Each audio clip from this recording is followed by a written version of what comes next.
Have you ever noticed that male and female cats act completely different, but you're not quite sure why?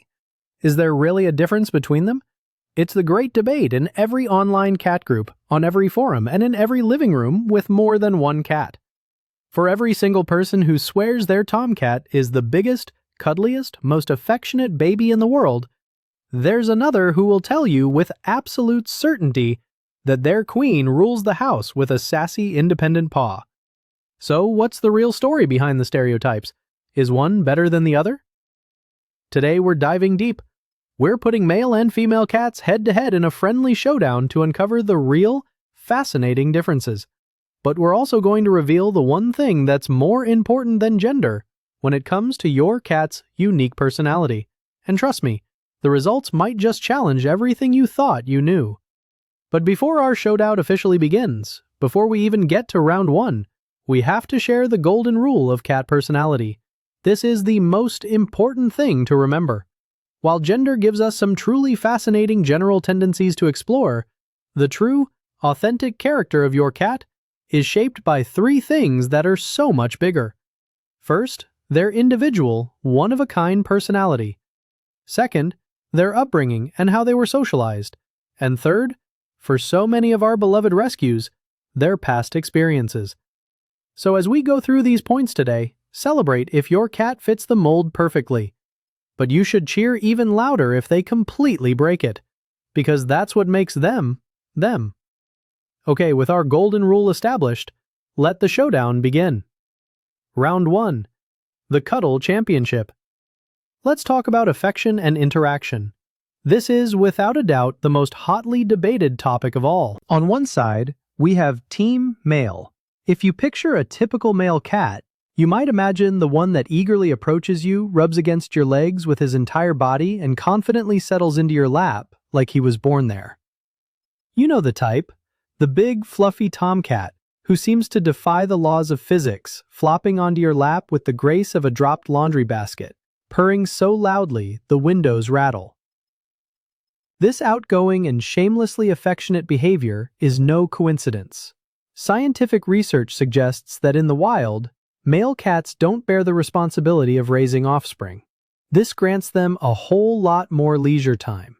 Without the demanding, all-consuming duties of nurturing and protecting tiny, vulnerable kittens, they have more opportunities to rest, to explore, and to develop strong social bonds.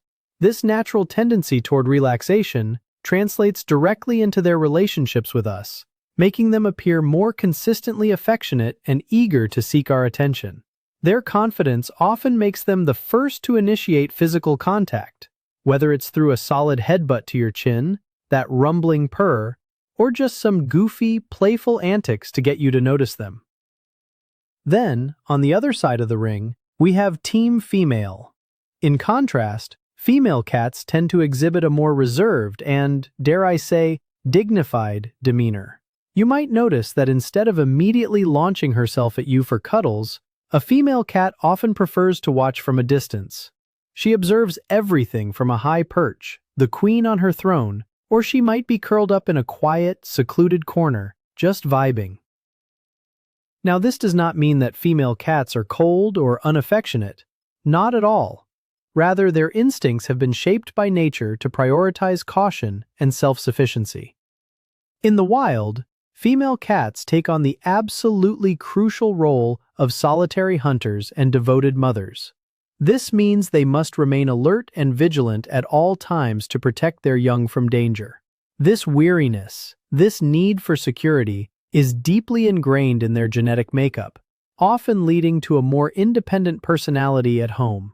However, when a female cat does choose to express affection, whether it's through a slow, deliberate blink from across the room, a soft, gentle head nuzzle against your hand, or a quiet decision to simply come and sit beside you, it is an incredibly meaningful gesture. These moments of closeness are often more subtle, more nuanced than those of their male counterparts, but they carry just as much emotional weight, if not more. Precisely because they are earned, they are given selectively. So what's the community verdict? The science seems to point to males being more openly and consistently cuddly. But we know. We know what so many of you are screaming at the screen right now. We see the comments. For every reserved queen, there's a female cat you describe as a stage 5 clinger, who demands cuddles 24/7 and will not take no for an answer. And for every confident, outgoing tomcat, there's a shy, gentle boy, a rescued soul who cowered in a cave for weeks, who took months to learn how to trust, and whose quiet, tentative affection, that first little paw tap on your leg, means more than all the loud purrs in the world. So the verdict for this round? The real winner is the owner who takes the time to learn how their unique cat says, "I love you." Round 2. The territory games. Let's talk about dominance, aggression, and personal space. Here, Team Male comes in strong with some well-known behaviors. Territoriality and aggression are deeply rooted in feline behavior. And if you instinctively associate these traits with males, you're not wrong. In the wild, male cats take on the crucial role of defending their territory from intruders, ensuring their dominance and access to resources like food and mates. Even in your comfortable, cozy home, this instinct remains incredibly strong. Your living room might not look like a jungle, but to your male cat, it is still his kingdom, a domain that requires protection. High testosterone levels contribute to this. And, of course, there's the one behavior that can be the most frustrating: urine spraying. By marking areas with their scent, male cats are essentially putting up a giant, invisible billboard that sends a clear message to any other animal. This space belongs to me. That pungent odor, which is stronger in males due to a higher concentration of a compound called felinine, is their way of establishing control. Now for Team Female. While male cats often display their dominance through scent marking and aggressive posturing, female cats exert their authority in a more subtle yet equally effective manner. They may not engage in frequent physical brawls, but they have their own ways to establish control. One of the most notable behaviors among female cats is their tendency to claim high vantage points. If you've ever noticed your female cat consistently occupying the highest perch in a room, whether it's the top of a bookshelf, a windowsill, or even the back of the couch, this is no coincidence. This instinct comes from their wild ancestors, who relied on height for safety, for a better view of their surroundings, and for a strategic advantage when hunting or avoiding threats. In homes with multiple cats, access to these elevated spots can become a clear indicator of the social hierarchy. Unlike males who rely on scent, females often use body language and strategic positioning. They might assert their dominance by blocking a pathway, pointedly taking over a prized sleeping spot, or giving a very slow, deliberate, and frankly intimidating blink to communicate control. Occasionally, they'll deliver a light, precise swat or a sharp flick of the tail, just to remind other cats of their presence and their place in the pecking order. So, what's the community verdict on this one? The evidence for these behaviors is very strong, and many of you in the comments confirm it. We love hearing about your female cat ruling the entire house from her personal throne on top of the fridge, complete with her own pillow. But territory isn't just about physical space, it's about protecting the family unit within that space. And this is where the lines blur beautifully. We hear your stories about the amazing male cat who acts as a personal bodyguard, who walks step by step with his disabled owner, and even stands guard by the toilet. That's protection. So the verdict is this: both genders are highly territorial, but often for different reasons. One is driven to rule a kingdom, the other is driven to protect a home. Round 3. The Playtime Olympics. Let's look at hunting, energy, and playstyle. Let's start with Team Female this time. Female cats tend to be more strategic and precise hunters, displaying a style that is calculated, patient, and deadly serious. If you've ever watched a female cat remain perfectly still for what feels like an eternity, her eyes locked onto a toy, her body low to the ground, every muscle coiled like a spring, you are witnessing exceptional hunting skills in action.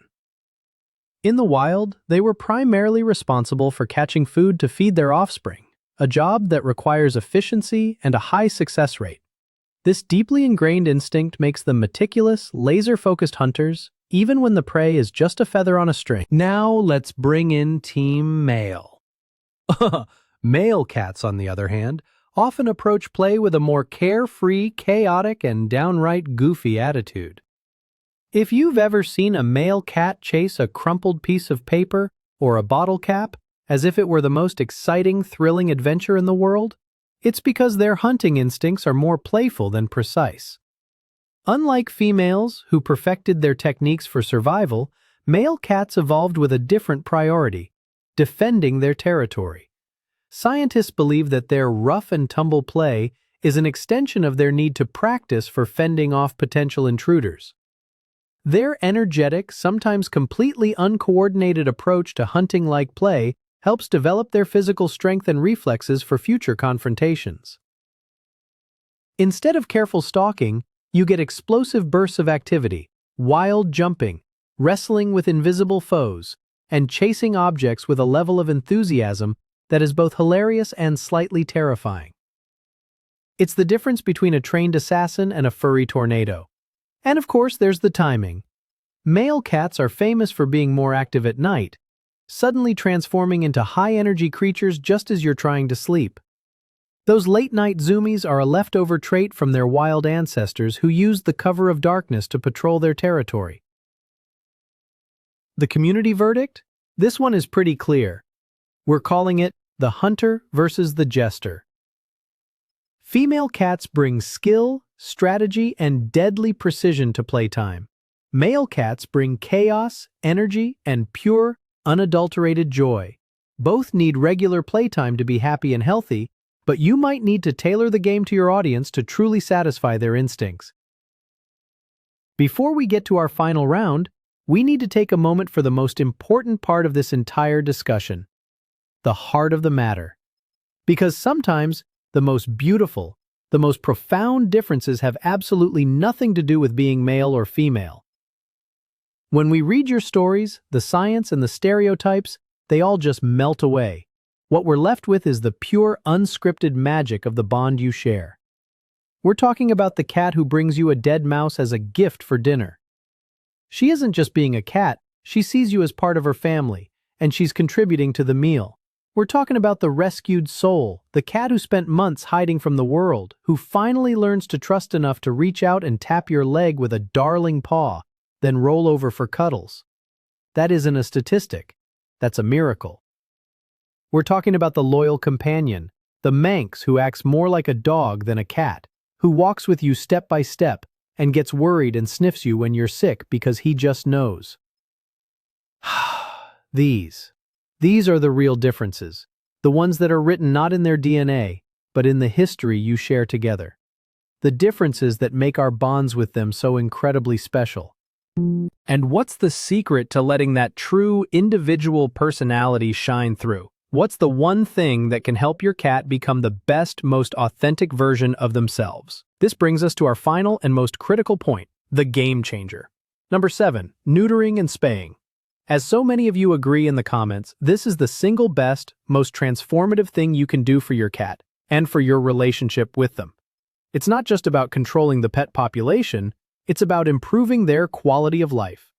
Sterilization reduces those intense, hormone-driven behaviors, making your cat more balanced, more affectionate, and frankly, easier to live with. For male cats, neutering drastically decreases their urge to explore and roam.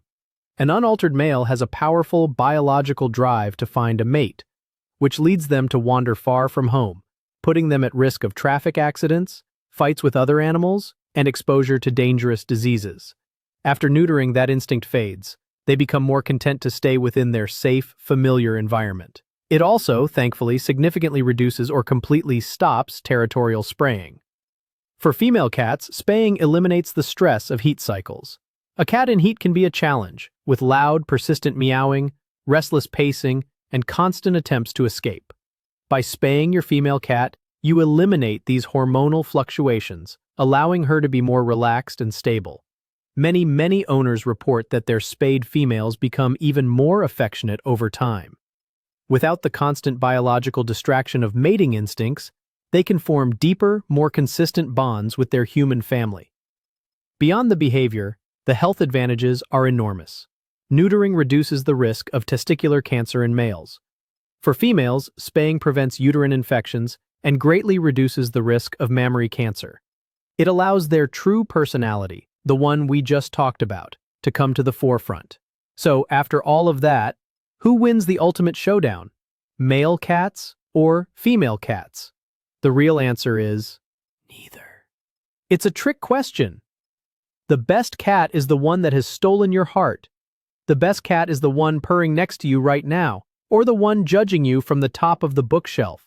Whether they fit every stereotype we talked about today, or whether they break every single rule, they are perfect. And now we have to ask you, we need your help to settle the great debate right here, right now, in the comments. Who wins the cuddle championship in your house? Tell us if you have a cuddly tomcat or an affectionate queen. We want to hear all the stories that prove and disprove everything we said today. If this video helped you understand your incredible, mysterious, and wonderful cat just a little bit better, please hit that like button. And be sure to subscribe to the Cat Code for more insights into the feline mind. Thank you so much for watching, and we'll see you in the next one.